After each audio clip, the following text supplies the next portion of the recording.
ammallee wanni sirritti siif dhaamu taayitaan qaba jettee qabeenyaan qaba jettee yeroon tun tiyya jettee ilma namaa gonkumaa hin tuffatin gaafa gajjette lafa tuffatamtuu tanarraa albuuta gatii qaalii argatta.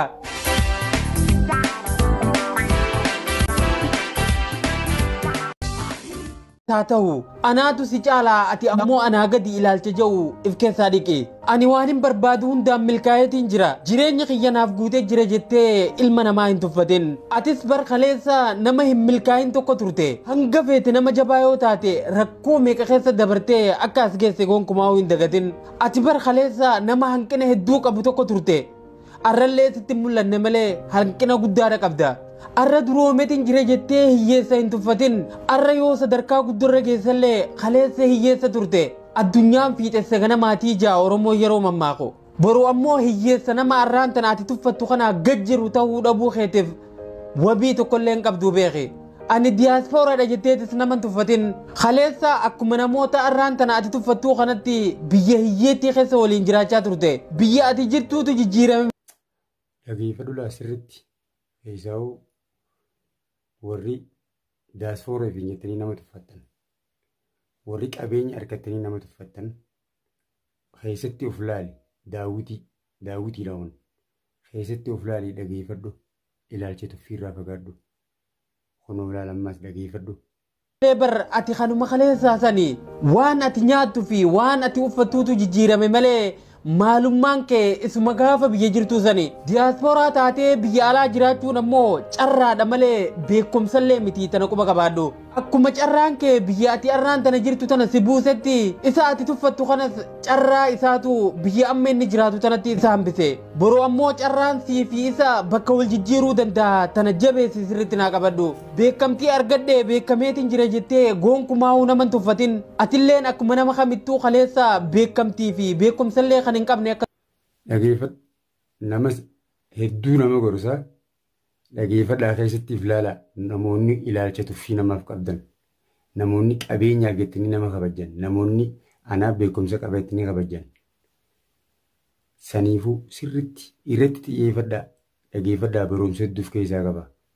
turte hin irraanfatin barumsa baradhe beekaa ta'eetiin jira jetteetis nama hin tuffatin beekumsa jechuun bar gatii qaalii nama biraatiif laachuurraa jalqaba beekumsi kee kan nama sii gajjiru si tuffachiisu yoo ta'e ati ammallee beekumsa gaa hin horanne jechuudha yeroo hedduu beekamtiin beekumsa malee dhufus akka nama tuffatu si taasisa ilmi namaa waan akka isarratti hin taane barbaadu nama biraatiif hawwuu caalaa wanni hamaan tokkollee hin jiru nama hedduutu daldala hundinuu ammoo hin milkooyne nama hedduutu barata nama hedduutu hoggana nama hedduutu barreessa nama hedduutu barsiisa hedduunis ni qota hedduun ammoo ni weellisa nama baay'eetu kallattii jireenya isaa hundaan tattaafata akka carraa ta'ee garuu hundinuu milkaa'uu hin danda'u akkuma namoonni muraasni waan barbaadanii milkaa'an hedduun ammoo osoo hin milkooyne hafan obboleessa kiyya obboleettii tiyya ati ammoo carraa argattee hanga tokko nama ati arraan tana tuffattu kana wanni dursiteef waanuma rabbiin si gargaara.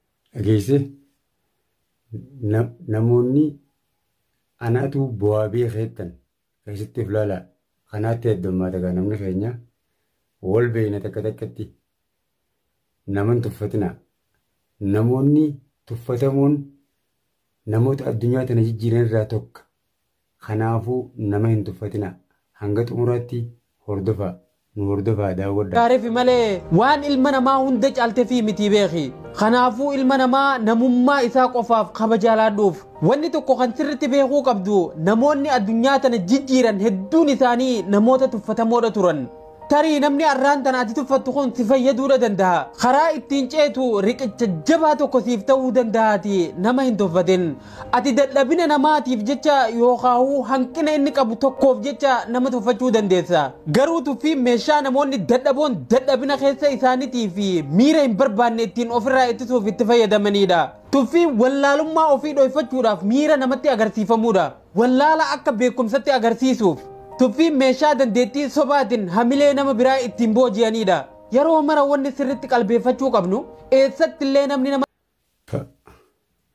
birraa galatoon hedduu takka barnoota guddaa namaaf kennaa warreen nama tuffattan tuffiirraa fagaadhaa warroon ofii gidin nama laaltan ofii gidin nama laalinaa rabbiin namaa kana addunyaaf jettanii nama hin tuffatinaa.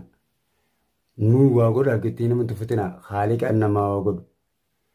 Mee barumsa guddaa irraa argannaa hanga xumuraatti malas gama viidiyoo keenyaa. Tuffatu tuffatamaa gadaanaadha. Barreessaan biyya Ameerikaa tokko akka jedhutti qorichi tuffiidha tuffuma mataa isaatii ija. Kana jechuun namni nama tuffatu booddeen isaa isumaatu tuffatamaa jechuudha. Kanaafuu namoonni akka fedhanitti illee humna isaanii, maallaqa isaanii, beekumsa isaaniitii fi bareedina isaanii ilaalanii namoota biraatiif ilaalcha tuffii qaban hundi gorsaa fi dhaamsa kana akka qorichatti fudhachuu isaan barbaachisa. Duuba furmaanni namoota dhukkuba badaa tuffii kanaan qabamanii maali laata? Dhukkuba qalbii fokkotaa kana balleessuun yookaan hir'isuun ni danda'ama.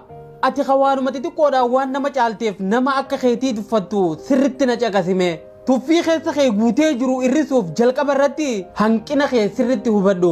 Namni guutuu ta'ee dhalate lafa tanarra gonkumaa hin jiru beeki. Waan qabdu qofa osoo hin taane waan dhabdes yeroo takka takka irra deebitee ilaaluun barbaachisaadha. Namoota sii gadii qofa osoo hin taane namoota si caalan hedduun akka jiranis ilaaluudhaan miira of tuulummaa kasi keessa jiru kana xiqqeessu irratti hojjedhu. Ilaalcha tuffii kana miira jaalalaatiin bakka buusuudhaaf haasawanii rakkoo furuudhaatti amanuun barbaachisaadha. Waa'ee nama tuffiin isaa nutti dhagahamuu san hanqina isaa qofa osoo hin taane cimina isaa ilaaluu irrattis osoo xiyyeeffannee gaariidha.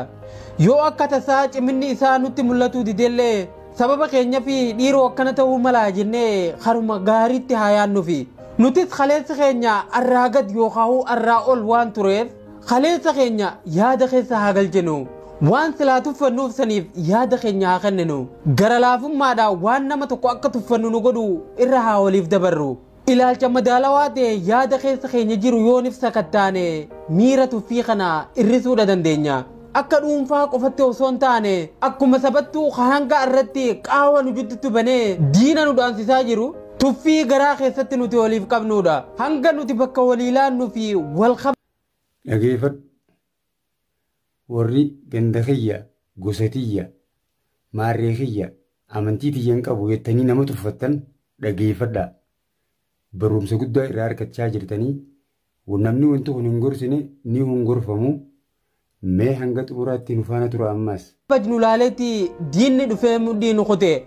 Egaa obboleeyyan kiyya koottaa mee waliin tuffannu. Ganda kiyyaa miti jennee, gosa tiyyaa miti jennee, amantii tiyya hin hordofu jennee wal tuffachuu waaree salphinaan nu dhaabaa quba qabaadha. Ilma namaa tuffachuun keessumattuu saba ofiitii fi namoota naannawaa ofii jiran tuffachuun deebi'anii of salphisuudha. Kabajaa mataa ofirraa fuudhuudha. Wanni sirritti beekuu qabnu ilma namaa hunda dhagaan matarra hin jiru beeki. Boru ol guddata.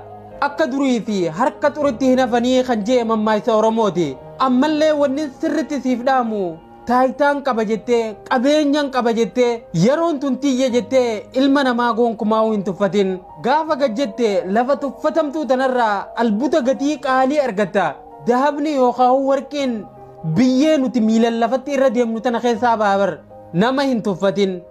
Namni ati arraan tana tuffattu kun tarii rakkoo ta'eetiif furmaata ta'uu danda'a. Egaa kabajamtoota fi jaalatamtoota maatiiwwan chaanaalii Birraa Inspire tuffachuu fi tuffatamuu isin jaalanna nutis akkuma inni daawwattoota isaa jaalatutti egaa barumsa hedduu tokko nama kannaa hedduu tokkotti waa barattan jeetii yaa abdii qaba. Egaa waan mucaan kun jee itti hojjedha itti dalagaan isiniin jaa walumaanuu ati dalaynu ilaalcha fokkotaaf keessa haa balleessinu. Viidiyoo kana warri daawwattan laayik, sabskiraayib, sheer godhuu hin dagatinaa hanga xumuraatti.